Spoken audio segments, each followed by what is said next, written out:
હાલો ભાઈ, આજ તો સવારમાં પાછા જય શ્રી કૃષ્ણ ભાખરી આવી હો. ઘડીક તો વિચાર આવ્યો ભાખરી જ ન બનાવવાનું તું કેવું સારું તું, કેટલા કામ બચી જતા આપણે. અને પછી પાછો પેટનો વિચાર કરીને અને આપણે જો સાંજનું બેટર બનાવવા માંડ્યા હતા, શેની કહેવાનું નથી, સરપ્રાઈઝ. અને નાઈ ધોઈને થઈ ગયા હતા મસ્ત મજાના રેડી, પણ કામે વર્ગો. હા, આપણે લોટ પૂરો થઈ ગયો હતો એટલે દહીણા ધરાવવા પડશે ને, એટલે જો ઘઉં ચારીને દહીણા ધરી લીધા, પણ પહેલાં થઈ ગયા હતા બપોર, એટલે ગોળ ગોળ નહીં ત્રાસી રોટલી બનાવીને જો ખાઈ પીને સીધો રોંઢો. આપણા બાહુબલી બેનને નો કરવાના હોય ને એવા કામ કરે. અને આપણે કામે વર્ગી ગયા આપણી સ્કિન કેર રૂટીનમાં. હા, આ તો આપણું રોજ ચાલતું હોય, આમાં બહુ ધ્યાન નહીં દેવાનું તમારે.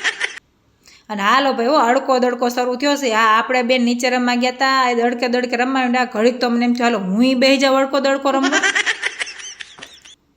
અને પછી સાંજ પડી ગઈ હતી. હાલો ભાઈ, આજે હતી ઇડલી સાંભાર. ઢંટણાણ મસ્તની ગરમા ગરમ ઇડલી સાંભાર જમવા આવી જાઓ. પછી કહેતા નહીં કીધું નહોતું, એટલે આપણે મસ્તના બનાવવા માંડ્યા હતા. ને આ બધાએ ગરમા ગરમ બેસીને જમવા માંડ્યા હતા. તો કેવો લાગ્યો મારો બ્લોગ કમેન્ટમાં ચોક્કસ કહેજો. અને વધારે ખાધો હોય ને તો જાણે આ ખાધો કરીએ. તો બાય બાય.